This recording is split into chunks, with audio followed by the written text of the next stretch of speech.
What's going on, everyone? Average Player here, back with a different video. As you can tell, it is Maliss. And there's a token. We'll explain that here in a minute. So, to be on the frank side, I don't have the 3 underground. I don't have 3 white rabbit. I only have 2 white rabbit. I have 1 underground. So, this is going to be kind of like a more budget way to play the deck, so ignore the collector and ignore the QCRs that are in here. But it's more of a way that if you use this build, it works almost just as good, right, as having the full setup, the full get up, whatever you want to call it. But if you're Maliss monsters, 2 white, 3 door, 1 Chessie, and then you play 1. I have 1 underground because you need at least 1 for the strategy to work. 1 terraforming, MTP 07. TB11, and WGC 06.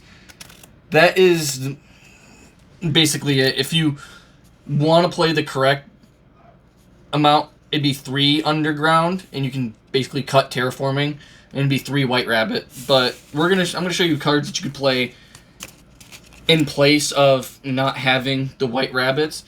They're also pretty damn good extenders. So we're just gonna go into our extenders now and talk about it. 1 Dotscaper.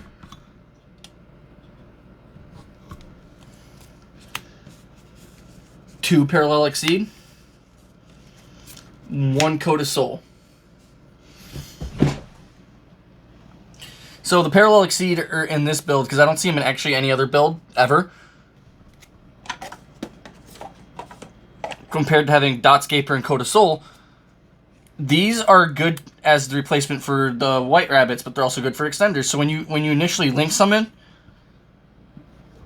right, and you need those also important effects, the Parallel Exceed actually happens. So you summon Red Ransom, you go summon Red Ransom Chain Link 1, Parallel Exceed Chain Link 2, summon Parallel Exceed out, Red Ransom can't be interacted with Ash, so they have to imperm it.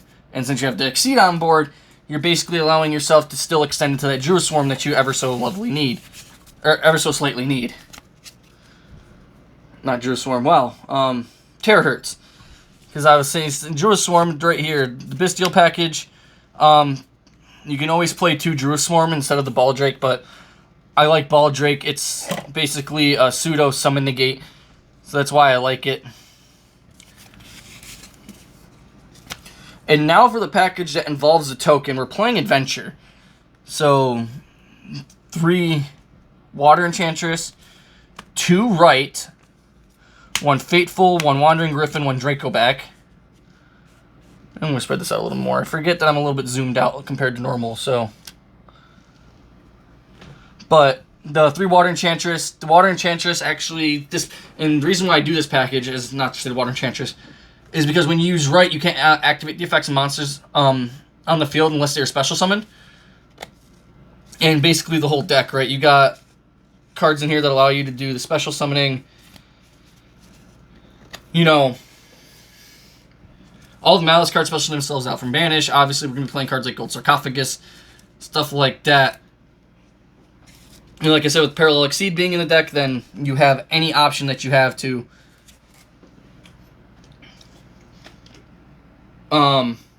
play and not have to special and not have to use a normal summoned effect.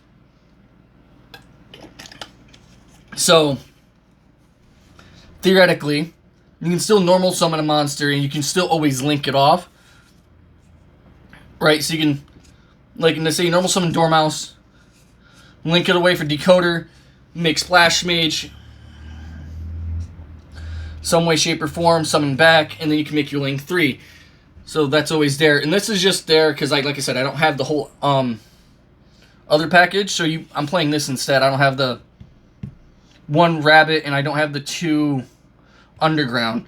So this is a good side package, and it's also a good negate. The opponent basically always has to interact with the Adventure package, because then you have the Omni Negate and Wandering Griffin Rider. So the Nib, which this deck almost doesn't care about, is shut off, but basically everything else is shut off because you have Wandering Griffin Rider, and you can basically negate anything. And now their board breakers are more ever so more important, because they have to deal with the Wandering Griffin Rider first. You know, and the Draco back is still here because you can use this card. You know, you don't honestly need it because you can just, you know, discard one of your Maliss monsters anyway. But that's the adventure package in the deck, and it actually works pretty good. The boards I've been putting up with it have been actually pretty consistent, especially since Water Enchantress just banish itself. And the reason why I play 3 Water Enchantresses and 3 Water Enchantress 2 Right, because I'd rather see multiple copies of Water Enchantress than multiple copies of Right, because Water Enchantress can banish, to search, and also special summon itself from your hand. So there's that. For this build, I play way less hand traps than I do in my Sprite deck. So we're just going the normal 3 Ash, 3 Imperm, and 1 Called By. The normal. That every deck basically plays. And now basically the rest of the cards are just spells. 3 Allure Darkness, 1 Gold Sark, 2 Ultimate Slayer, which I want to bump that up to 3, but I don't have another one. So that's it for the main deck. Allure, obviously you know what that's for. Especially with the adventure package, Allure and Sark are basically free. You know,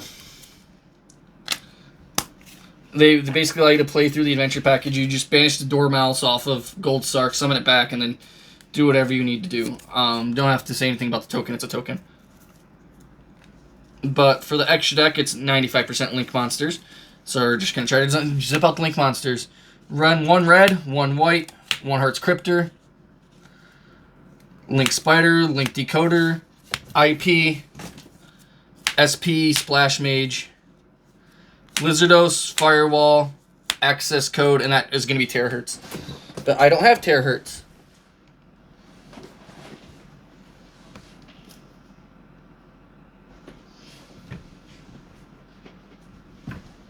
Why don't I have Terahertz? Good question. I don't know either.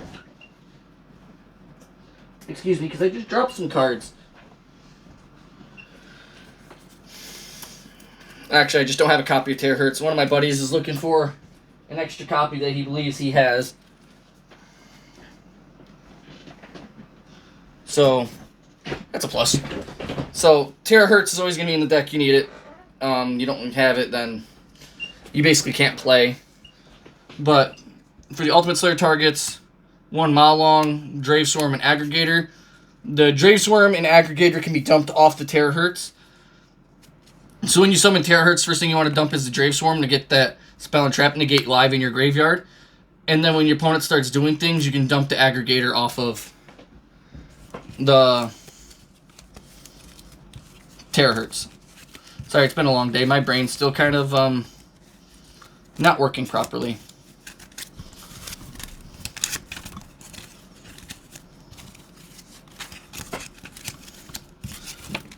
And why do I do Mahjong? Is because it has like the same thing as when you Ultimate Slayer dump Mahjong against the Synchro strategies, you not only shuffle one back, and then you also get to pop one. So that's why I play Mahjong.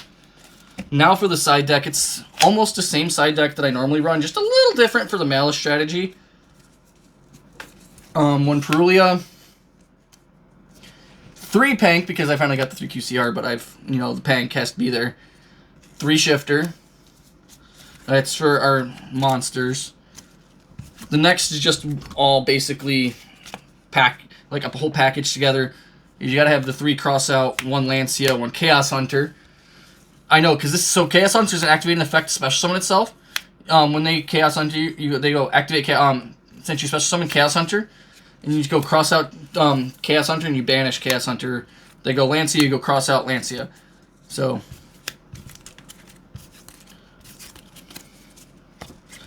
And then 3 Drip.